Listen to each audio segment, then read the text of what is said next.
Assalamualaikum warahmatullahi wabarakatuh. Alhamdulillah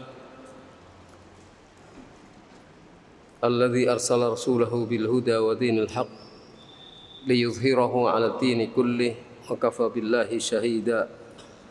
Wa asyhadu an la ilaha illallah wahdahu la syarika lah wa asyhadu anna Muhammadan 'abduhu wa rasuluh sallallahu alaihi wa ala alihi wa sahbihi ajma'in.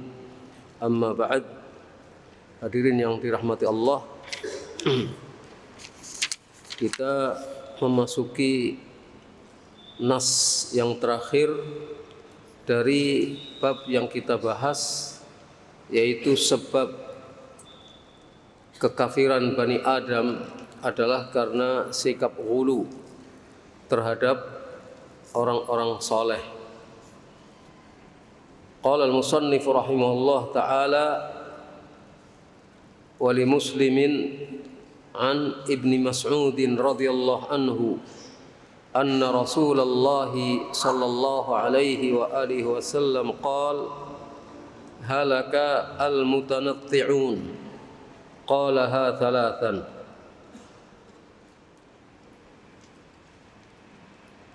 Al-musannif rahimahullah mengatakan, dan di dalam hadis yang diriwayatkan oleh Muslim dari Ibnu Mas'ud radhiyallahu an, sesungguhnya Rasulullah sallallahu alaihi wa alihi wasallam bersabda, halakal mutanatti'un, binasalah orang-orang yang melampaui batas. Beliau mengatakannya 3 kali. Halakal mutanatti'un, halakal mutanatti'un, halakal mutanatti'un. Binasalah orang-orang yang melampaui batas, orang-orang yang berlebihan.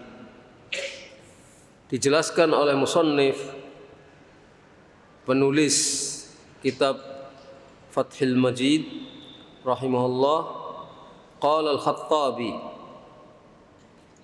al-mutanatti' al-muta'ammiqu fi syai' al-mutakallifu al-bahthu anhu ala madhahibi ahli al-kalam ad-dakhilin fima la ya'nihim al-khaidhin fima la tablughuhu uquluhum.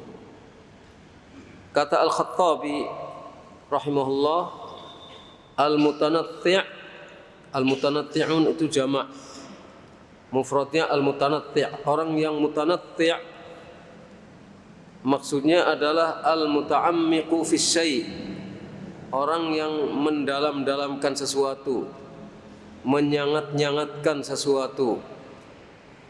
Al-mutakalliful bahthu anhu, yang memaksakan diri untuk mencari-cari sesuatu, memaksakan diri untuk mencari-cari sesuatu. Ala madhahibi ahlil kalam, mengikuti madhab ahlul kalam, ad-dakhilin, yang memasuki hal-hal yang tidak bermanfaat, membahas hal-hal yang sebenarnya manfaatnya bagi kepentingan umat itu tidak ada atau sedikit.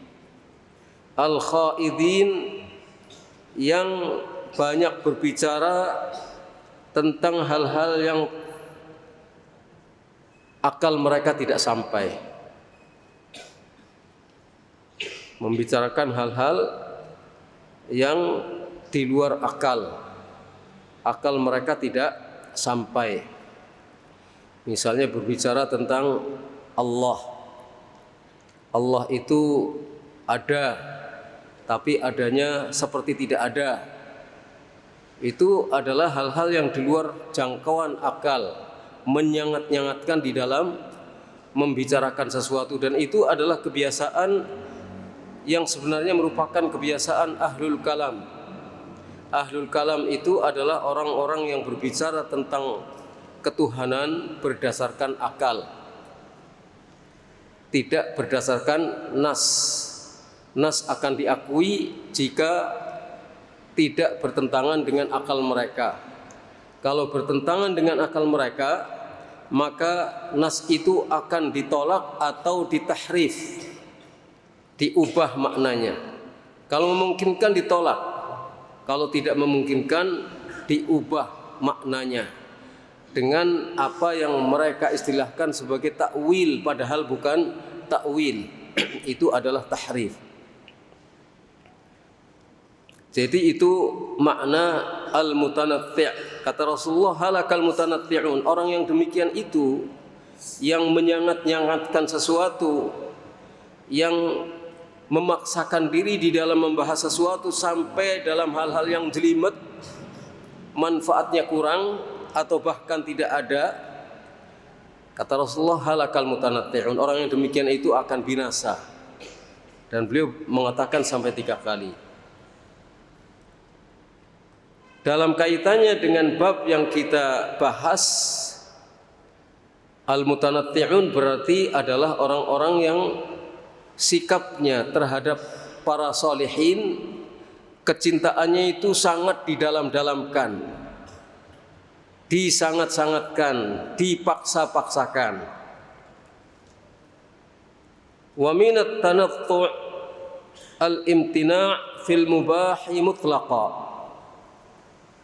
Termasuk dari tanattu' adalah tidak mau melakukan atau mengkonsumsi hal-hal yang mubah secara mutlak. Jadi enggan untuk mempergunakan hal yang mubah mutlak tanpa alasan karena sakit, tapi mutlak, enggak mau. Kalladzi yamtani'u min aklil lahmi wal khubz. Seperti orang yang tidak mau makan daging dan roti. Kalau di kita dikenal dengan mutih, memaksakan diri untuk mutih tanpa daging, tanpa lauk pauk yang enak, pokoknya secukupnya, padahal itu mubah. Tanpa ada alasan, misalnya karena sakit, kalau makan daging jadi darah tingginya kumat misalnya, itu tanpa alasan itu, tapi sekedar sebagai upaya untuk membersihkan jiwa, supaya jiwanya semakin bersih, menghindari makanan-makanan daging atau makanan-makanan yang menjadikan menurut mereka jiwanya kotor, dalam rangka untuk beribadah kepada Allah. Wa min lubsil kattan wal qutn. Enggan untuk memakai baju dari semacam kain linen atau katun. Wala yalbisu illa suf. Tidak mau memakai pakaian kecuali yang terbuat dari bulu domba. Kalau bulu domba sekarang diolah secara modern menjadi baju yang bagus, tapi ini bukan. Jadi dari bulu domba untuk menunjukkan kezuhudan, tidak butuh dunia. Wa yamtani'u min nikahin nisa, enggan untuk menikahi wanita, membujang, untuk alasan mendekatkan diri kepada Allah. Wa yadhunnu anna hadza min az-zuhdil mustahab, dan menyangka bahwa itu adalah termasuk zuhud yang dianjurkan. Menghindari hal-hal yang mubah semacam itu secara mutlak dianggapnya sebagai kezuhudan yang dianjurkan. Dan ini adalah anggapan yang keliru. Qala Syekh Taqiyuddin, fahadha jahilun dhallun. Kata Syekh Taqiyuddin, fahadha jahilun dhallun. Ini adalah kebodohan yang sesat. Kebodohan yang sesat. Jadi anggapan yang semacam itu adalah kebodohan dan ketersesatan. Wa qala Ibnu Qayyim rahimahullah, qala Al-Ghazali wal mutanatti'un fil bahth wal istiqsa. Ibnu Qayyim rahimahullah menukil perkataan Al-Ghazali dan orang-orang yang mutanatti'un fil bahth, di dalam menyangat-nyangatkan, di dalam melakukan pembahasan, dikaji sampai detail, sedetail-detailnya, sampai hal-hal yang tidak bermanfaat atau kurang manfaat. Wal istiqsa, mengkaji secara lebih jauh lagi. Itu berlebihan di dalam melakukan pembahasan tentang sesuatu di luar apa yang diperlukan oleh umat. Wa qala Abu Sa'adat, ini ulama lughah, wa hum al-muta'ammiqun. Al-mutanatti'un adalah al-muta'ammiqun, orang-orang yang mendalam-dalamkan, menjadikan sesuatu itu menjadi semakin dalam. Al-ghalun fil kalam, yang hulu di dalam berkata-kata. Al-mutakallimun bi aqsa huluqihim, yang berbicara sampai ke tenggorokan yang paling jauh. Ma'khuzun minan nata', diambil dari kata an-nata', wa huwal ghar al-a'la minal fam, yaitu lubang yang paling atas dari mulut. Di sana ada lubang sampai ke tenggorokan yang paling atas. Itu asalnya demikian. Jadi lubang yang paling atas dari mulut. Thumma stu'mila fi kulli muta'ammiqin, kemudian dipergunakan untuk setiap orang yang menyangat-nyangatkan, baik dalam berkata-kata atau dalam berbuat. Perkataannya dibuat-buat, difasih-fasihkan, perbuatannya juga disangat-sangatkan, dibikin-bikin. Wa qala An-Nawawi rahimahullah mengatakan, fihi, di dalam sabda Rasulullah SAW ini terdapat penjelasan karahatut taqa'uri fil kalam bit tasadduqi wa takallufil fasahah wa isti'malu wahsyiyyil lughah wa daqa'iqul i'rab fi mukhatabatil awam wa nahwihim. Dalam sabda Rasulullah ini terdapat penjelasan tentang tidak disukainya, tentang dimakruhkannya mendalam-dalamkan dalam berbicara. Logat bahasanya didalam-dalamkan, bit tasadduq, dengan difasih-fasihkan, memaksakan untuk sefasih-fasihnya, dan mempergunakan bahasa-bahasa yang tidak dikenal, bahasa asing yang orang awam tidak banyak mempergunakannya, umumnya orang tidak banyak mempergunakannya. Dan juga berbicara dengan i'rab yang detail, pedoman nahwu yang detail ketika berbicara kepada orang awam. Jadi dinahwu-nahwukan ketika berbicara dengan orang awam dan seterusnya. Jadi ini termasuk tanattur. Haknya sampai sulit, ainnya disulit-sulit misalnya. Itu khawatir itu termasuk tanattur, ini difasih-fasihkan membacanya. Biasa saja. Yang penting sesuai dengan makhrijul huruf, panjang pendeknya benar.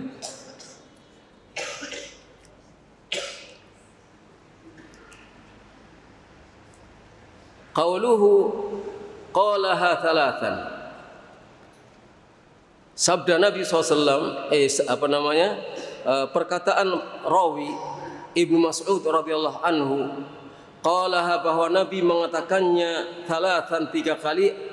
Qala hadhil kalimah Thalatha marrat, beliau mengatakan kalimat ini 3 kali. Halakal mutanatti'un, halakal mutanatti'un, halakal mutanatti'un. Mubalaghatan fit ta'limi wal iblagh. Beliau ingin menandaskan dan ingin menegaskan di dalam memberikan pengajaran kepada umatnya bahwa al-mutanatti' itu akan binasa. Faqad ballaghal balaghal mubin, dan sesungguhnya beliau telah menyampaikan dengan penyampaian yang jelas. Kadang-kadang Rasulullah ingin menekankan sesuatu yang penting, beliau mengatakannya 3 kali, seperti dalam hadis ini, halakal mutanatti'un, halakal mutanatti'un, halakal mutanatti'un. Tapi kalau kita tidak ada perlunya, jangan tiru-tiru suka mengulang-ulang. Ya, kalau membaca Al-Quran di dalam sholat itu, kita mempertimbangkan juga kalau kita ulang-ulang, ditekan-tekankan, jangan-jangan sami'nya itu tambah tidak suka itu. Iya, kalau diulang-ulang bacanya Al-Quran, khawatirnya begitu. Wallahu a'lam bishawab. Jadi biasa saja. Salawatullah wa salamuhu alaihi wa ala alihi wa sahbihi ajma'in. Qala al-musannif rahimahullah fihi masail. Al-musannif rahimahullah mengatakan bahwa di dalam hal ini terdapat beberapa masalah. Yang masalah ini semuanya sudah kita bahas, tapi ini adalah kesimpulannya. Al-ula, masalah yang pertama, anna man fahima hadzal bab, sesungguhnya siapa yang memahami bab ini, bab ma jaa anna sababa kufri bani Adam wa tarkihim dinahum huwal ghuluw fis salihin, sebab kafirnya Bani Adam dan mengapa mereka meninggalkan agamanya, sebabnya adalah sikap melampaui batas di dalam menyintai dan menghormati orang-orang soleh. Siapa yang memahami bab ini dan 2 bab sesudahnya, 2 bab sesudahnya adalah masih terkait dengan masalah itu. Maja'a minat taghlidh fi man abadallah 'inda qabri rajulin salih fa kaifa idza abadahu. Bab berikutnya adalah tentang taghlidh, tentang penekanan, tentang larangan, tentang penegasan mengenai sesuatu yang tidak baik terhadap orang yang beribadah kepada Allah tapi di kuburannya orang soleh. Bagaimana jika kemudian sampai beribadah kepada orang soleh, beribadahnya kepada Allah tapi di kuburannya orang soleh? Itu saja sudah merupakan hal yang tidak disukai dalam Islam, dilarang dalam Islam. Apalagi menyembah, beribadah kepada yang dikubur. Ini bab yang pertama sesudahnya. Kemudian bab yang kedua yang kita perlu memahaminya adalah majaa annal ghulu fi qubur salihin yusayyiruha autanan tu'badu min dunillah. Bahwa ghulu, melampaui batas di dalam menyikapi kuburannya orang-orang soleh, akan menjadikan kuburan orang-orang soleh itu sebagai berhala yang disembah, bukan menyembah Allah saja, tetapi juga menyembah berhala yang semula berhala itu adalah kuburan orang-orang soleh yang disikapi secara melampaui batas. Kalau orang memahami bab ini dan 2 bab kemudian, itu akan tabayyana lahu hurbatul Islam, akan menjadi jelas baginya bagaimana Islam itu menjadi tidak dikenal oleh kaum muslimin. Islam menjadi barang asing bagi kaum muslimin. Ketika Islam memerintahkan tauhid, dikiranya ini adalah bentuk pengkafiran. Ketika Islam memerintahkan jangan melakukan syirik, dianggapnya ini sebagai satu penentangan terhadap tradisi yang ada. Tabayyana lahu, akan menjadi jelas baginya bagaimana Islam itu menjadi asing bagi para pemeluknya. Wa ra'a min qudratillah wa taqlibihi lil qulubil ajab, dan dia juga akan melihat kekuasaan Allah Subhanahu wa taala dan maha kuasanya Allah yang menakjubkan untuk membolak-balikkan hati. Betapa Allah maha kuasa untuk membolak-balikkan hati. Hati yang tadinya Islam, lama-lama Islam itu hilang dari hatinya. Islam hanya sebagai nama, sebuah sebutan, berubah. Akhirnya yang seharusnya sunnah menjadi sesuatu yang aneh, yang seharusnya bid'ah menjadi sunnah, yang seharusnya syirik menjadi ibadah, yang ibadah dianggap sebagai penyimpangan. Oleh karena itu kita perlu memahami bab ini dan dua bab sesudahnya. Masalah yang kedua, ma'rifatu awwali syirkin hadatha fil ardi annahu bisubhatis salihin. Memahami bahwa awal kemusyrikan yang terjadi di muka bumi, annahu, sebabnya adalah karena syubhat terhadap orang-orang saleh. Jadi ada syubhat di sana, ada lapisan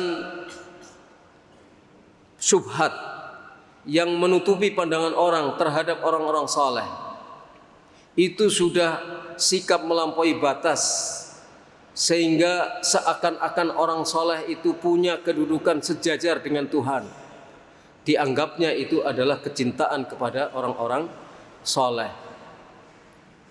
Nah, yang namanya syubhat, selama syubhat itu masih menutup hati seseorang, masih menutup pemikiran seseorang, maka akan sulit dihilangkan. Akan sulit dihilangkan. Yang menghilangkannya harus dengan ilmu, dengan menegakkan hujah kepadanya.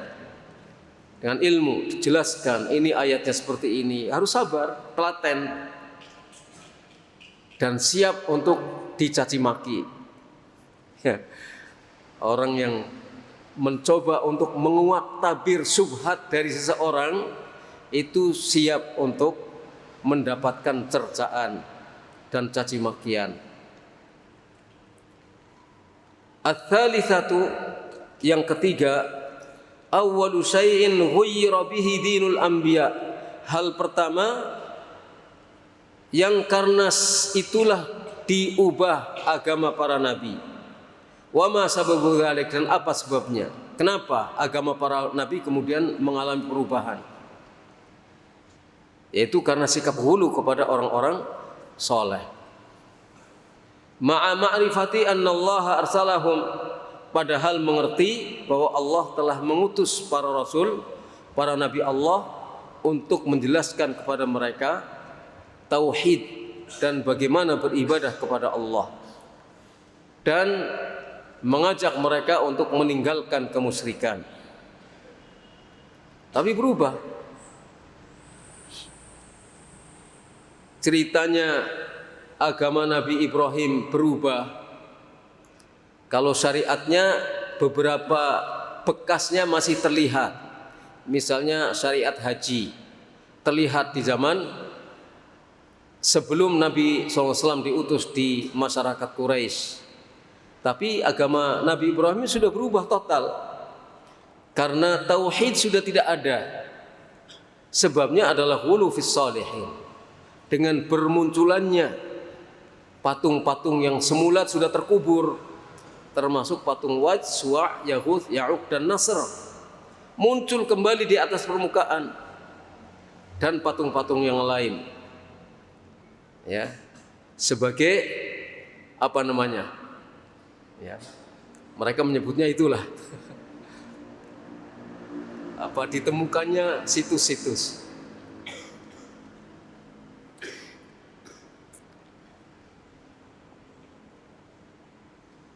Yang keempat, qabulul bid'ah, diterimanya bid'ah. Kenapa bid'ah diterima? Ma'kauni syara'i' wal fitar tarudduha, padahal semua syariat para nabi seluruhnya dan fitrah manusia menolak bid'ah. Tapi kenapa bid'ah itu diterima? Ya karena bid'ah itu adalah perkara yang dianggap baik. Ketika orang-orang menganggap baik sesuatu perkara yang terkait dengan masalah keagamaan, padahal tidak ada tuntunannya, tidak ada contohnya dari Nabi SAW. Saya ulangi, dalam urusan agama, bukan urusan dunia, urusan agama. Supaya tidak salah faham, supaya tidak gagal faham. Dan saya akan mengulang lagi, dalam urusan agama, bukan urusan pesawat, bukan urusan onta. Allah dangkal sekali memahaminya. Dalam urusan agama, karena itu dianggap baik, padahal tidak ada contoh dalam agama dari Rasul Allah SWT. Menyangkut ibadah, menyangkut yang lain-lain yang kaitannya dengan masalah keberagamaan.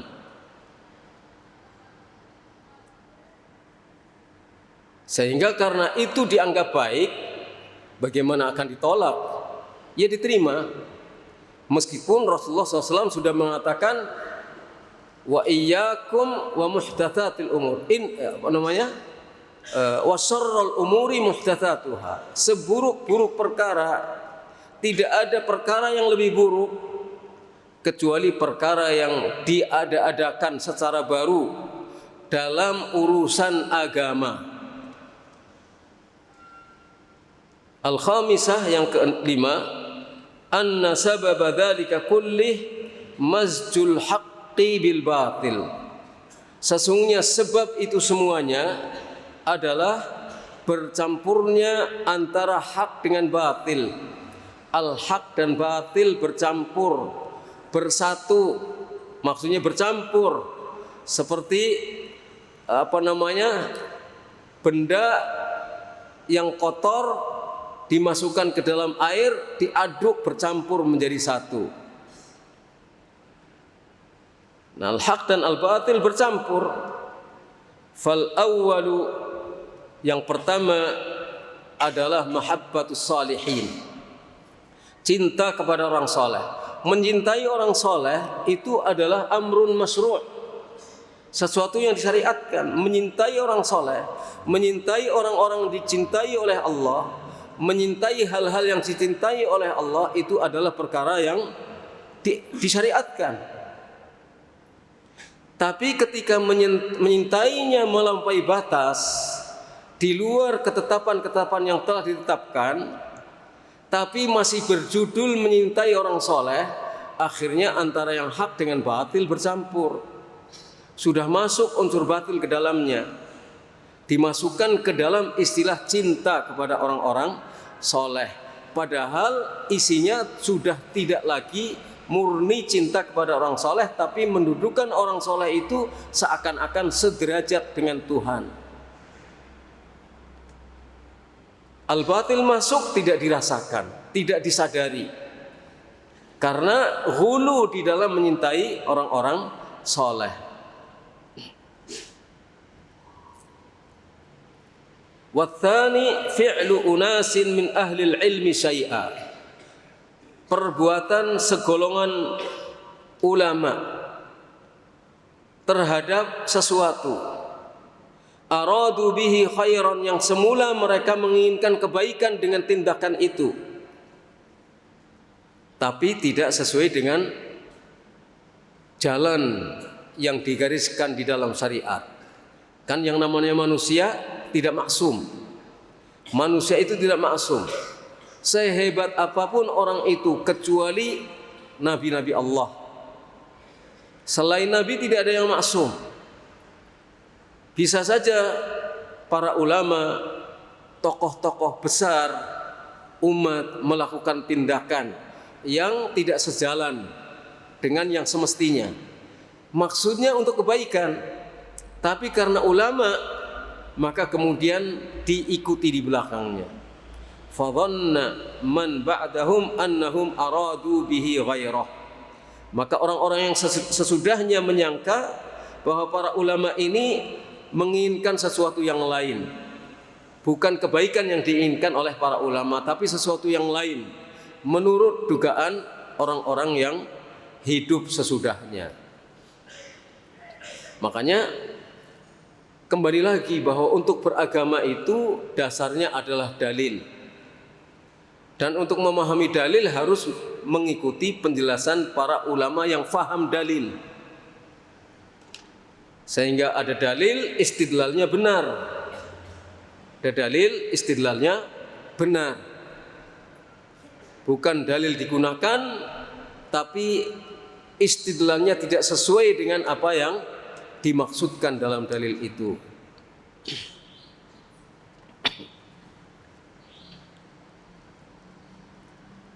Makanya perlu untuk memahami madlul al-khitab. Apa yang diinginkan oleh dalil itu harus difahami.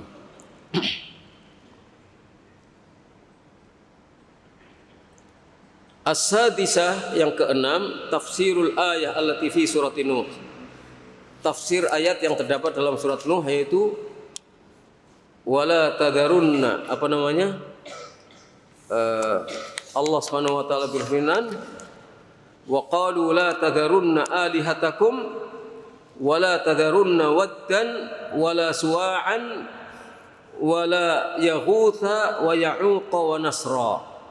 Jangan sekali-kali kalian meninggalkan sesembahan-sesembahan kalian. Itu perkataan kaumnya Nabi Nuh yang sudah terjerumus dalam kemusyrikan. Dan jangan sekali-kali kalian meninggalkan Wad, Suwa', Yaghuth, Ya'uq dan Nasr. Itu di dalamnya ada kisah seperti yang sudah kita kemukakan pada kajian terdahulu. As-sabi'ah, ini sudah pernah juga kita bahas, jibillatul adami, bahwa anak Adam itu tercipta fi kaunil haq yang qus fi qalbihi, bahwa kebenaran al-haq itu semakin lama semakin berkurang di dalam hatinya. Itu jibillah adami, manusia tercipta dalam keadaan kebenaran itu semakin lama semakin kurang dalam hatinya. Wal batil yazid, sementara kebatilan semakin bertambah. Illa man rahimallah, kecuali orang yang mendapatkan rahmat dari Allah. Kalau manusia tidak berusaha untuk memperkokoh supaya al-haq itu semakin eksis di dalam hatinya dan al-batil tersingkir, ya semakin lama semakin larut, semakin lama semakin surut kebatilan dan kebenaran dan kebatilan semakin bertambah. Maka kenyataan seperti ini harus kita waspadai. Kita harus memahami kadar diri kita, bahwa kita itu adalah orang yang banyak melakukan kesalahan, sehingga kita perlu untuk menjaga bagaimana caranya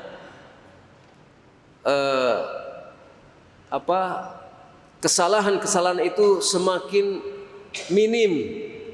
Berusaha kita untuk menjaga agar kesalahan-kesalahan yang kita lakukan semakin minim, dan agar kita istiqomah berpegang pada al-haq. Berarti harus apa? Selalu selalu kita berusaha memahami ayat-ayat Allah, selalu kita berusaha meningkatkan ketakwaan kita dan memohon kepada Allah supaya kita mendapatkan taufiknya terus-menerus. Taufik untuk memahami, taufik untuk mampu menjalankan apa yang kita fahami, taufik untuk istiqamah menjalankan apa yang kita fahami, dan taufik untuk husnul khatimah. Yang kedelapan, fihi syahid lima nuqila anis salaf annal bid'a sababul kufri. Di dalam bab ini terdapat syahid, terdapat satu bukti tentang apa yang diriwayatkan dari para salaf, bahwa para salaf telah meriwayatkan annal bid'ah, bahwa bid'at itu merupakan sebab kekafiran. Awalnya si bid'ah kecil, nggak terasa, tapi semakin lama semakin menumpuk, semakin lama semakin menjadi satu keyakinan. Kalau tidak melakukan seperti itu akan ada yang kurang. Lama-lama bisa terjumus ke dalam kekafiran. Maka waspadai perkara-perkara bid'ah, jangan sampai kita termakan oleh bid'ah. Selalu mohon kepada Allah Subhanahu wa taala. At-tasi'ah, yang kesembilan, ma'rifatus syaitan bima ta'ulu ilaihil bid'ah walau hasuna qasdul fa'il. Bahwa setan memahami akibat daripada bid'ah itu apa. Setan ngerti betul. Meskipun maksud dari pelakunya itu baik, tapi kalau itu tidak ada tuntunannya, maka akibatnya akan sangat berbahaya bagi pelakunya. Dan kalau dia mendakwahkan kepada orang lain, maka orang lain akan terkena imbasnya.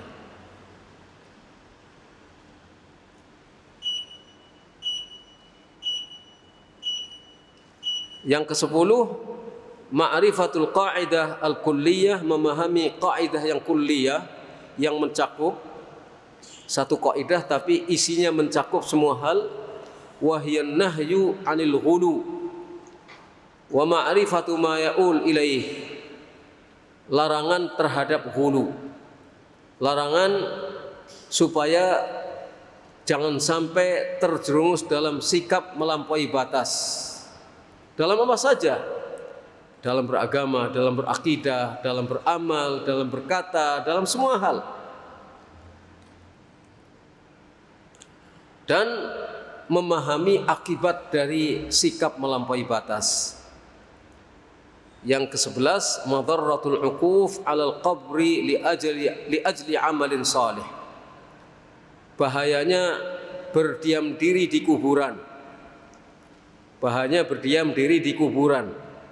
Tak tidur semalam, 2 malam, berapa malam, untuk maksud melakukan amal soleh di kuburan, karena rasanya mantap. Kalau dekat kuburan, dekat orang mati, teringat akan kematian, mantap untuk melakukan amal soleh di sana. Nah, ini berbahaya. Ats-tsaniyata asyrah, yang ke-12, ma'rifatun nahyi 'anit tamathil, memahami larangan membuat patung. Kenapa membuat patung itu dilarang? Wal hikmah fi izalatiha, dan hikmah menghilangkan patung itu apa hikmahnya? Besar hikmahnya. Mencegah terjadinya kemusyrikan di muka bumi. Minimal mencegah terjadinya perbuatan haram. Mencegah terjadinya perbuatan bid'ah. Dan mencegah terjadinya perbuatan syirik, sesuatu yang tidak diridhoi oleh Allah Subhanahu wa taala. Yang ke-13, ma'rifatu sya'ni hadhil qissah, memahami betapa kedudukan dari kisah ini yang terdapat dalam surat Nuh tadi. Wa syiddatul hajah wa syiddatil hajati ilaiha ma'al ghaflah anha, dan betapa butuhnya orang mendengarkan kisah ini namun banyak dilalaikan. Kisah ini banyak tidak mendapat perhatian.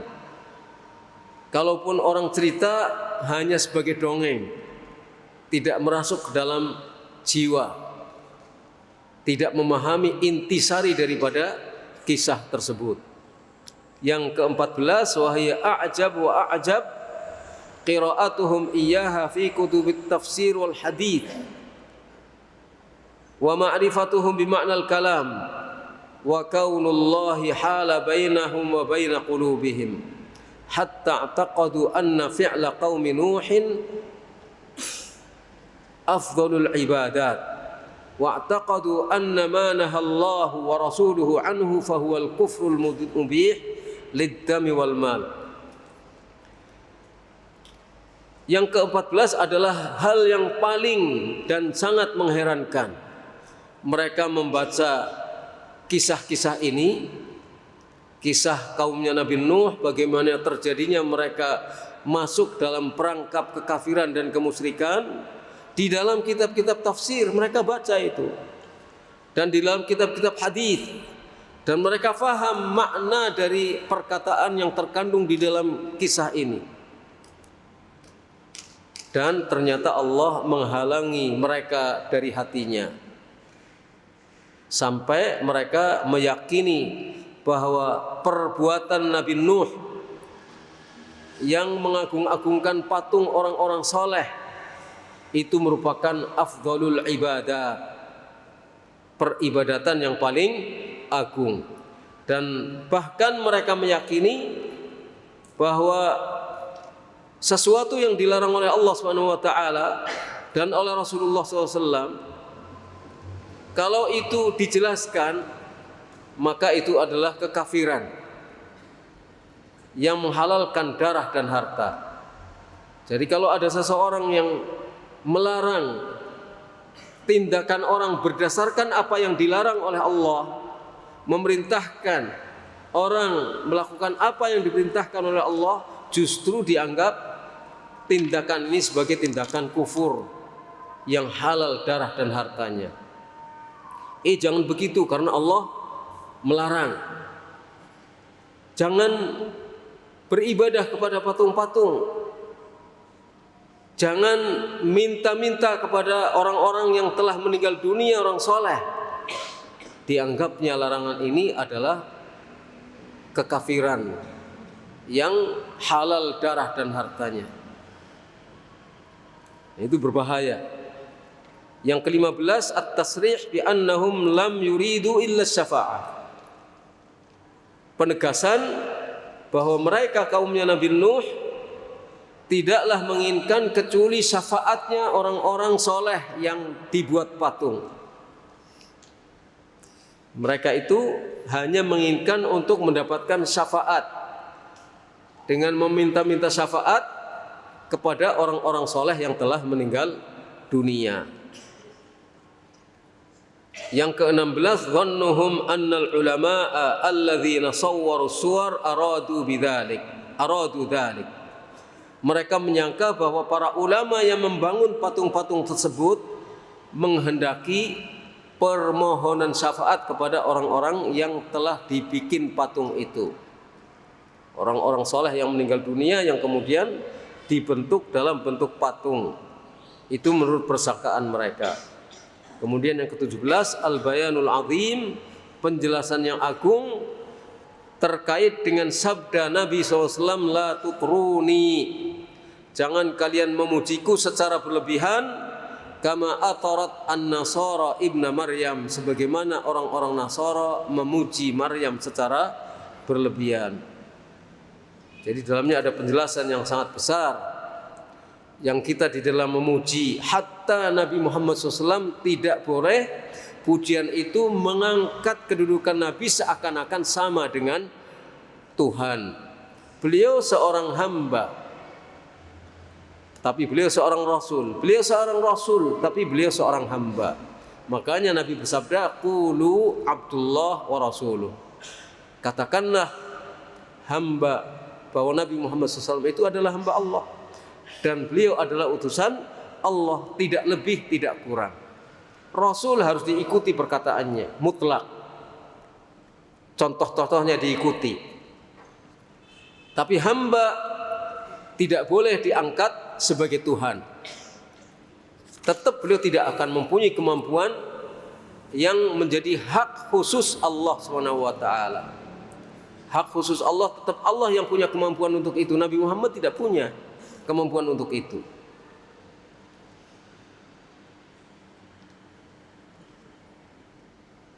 Yang ke-12, nasihatuhu iyana bihalakil mutanatti'in. Nasihat Nabi dan arahan Nabi kepada kita tentang binasanya orang-orang yang menyangat-nyangatkan sesuatu, yang melampaui batas dalam sesuatu, termasuk dalam amaliyah, bukan sekedar keyakinan tapi dalam alam amaliyah. Karena menyangat-nyangatkan dalam sesuatu, akhirnya orang bisa saja terkena penyakit was-was. Belum mantep, kayaknya nggak sah, ulang lagi, nggak mantep, ulang lagi. Itu diantara sebabnya mungkin karena tanattu', berlebihan dan menyangat-nyangatkan sesuatu.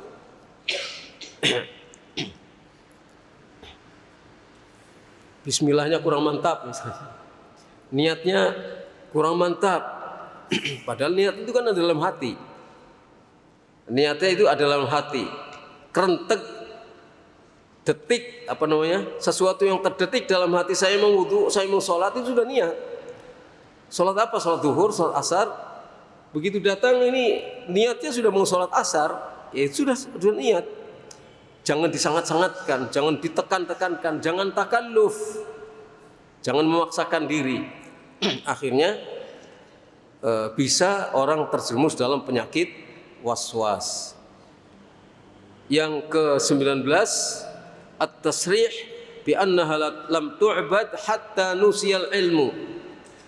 Penegasan bahwa semula patung-patung itu tidak disembah sampai akhirnya ilmu dilupakan. Fafiha bayan ma'rifati qadri wujudihi. Maka di dalam kisah ini terdapat penjelasan tentang memahami kadar adanya ilmu, memahami kedudukan adanya ilmu, bahwa ilmu itu ada, itu penting kedudukannya. Wa madarratu faqtihi, dan bahayanya ketika ilmu itu hilang. Pentingnya kedudukan adanya ilmu, maka kita berusaha untuk mempertahankan agar ilmu itu tetap ada dengan cara kita menjadikan diri kita menjadi faham terhadap agama. Kalau faham urusan dunia banyak sudah bejibun. Orang yang faham ilmu dunia itu sudah banyak, tapi yang faham ilmu agama benar-benar faham dan mengamalkannya itu yang sedikit. Jumlahnya 200 juta coba. Yang ngerti agama berapa?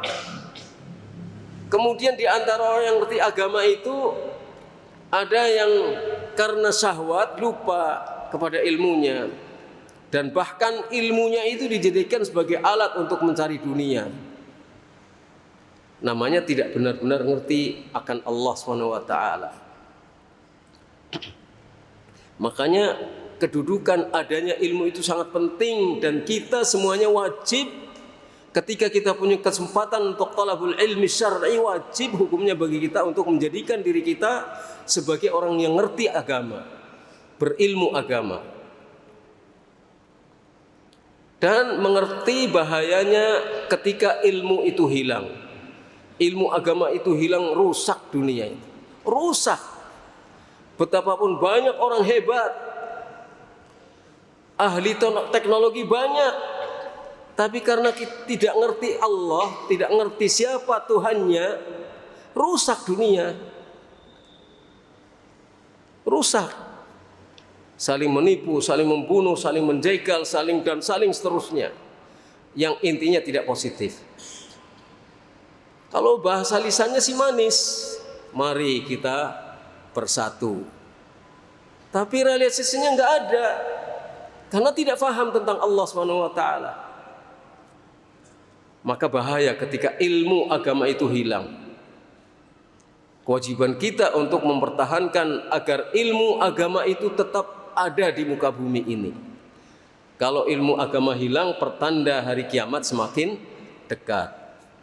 Al-Ishrun yang ke-20, anna sababa faqdil ilmi mautul ulama, bahwa sebab hilangnya ilmu itu adalah matinya para ulama. Mumpung para ulama masih ada, kita masih bisa belajar ilmu agama. Dan kita meneruskan perjuangan para ulama, menjadi kepanjangan para ulama.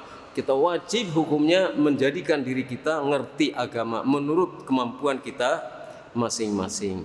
Ini yang bisa kita kaji. Insya Allah kita lanjut pada kesempatan yang lain membahas bab berikutnya yang terkait dengan bab ini, supaya kita memahami masalah agama ini dengan benar dan supaya tidak terjumus ke dalam kesesatan dan kekafiran. Wassallallahu ala nabiyina Muhammad wa ala alihi wa sahbihi ajma'in. Subhanakallahumma hamdika asyhadu an la ilaha illa anta astaghfiruka wa atubu ilaik. Assalamualaikum warahmatullahi wabarakatuh.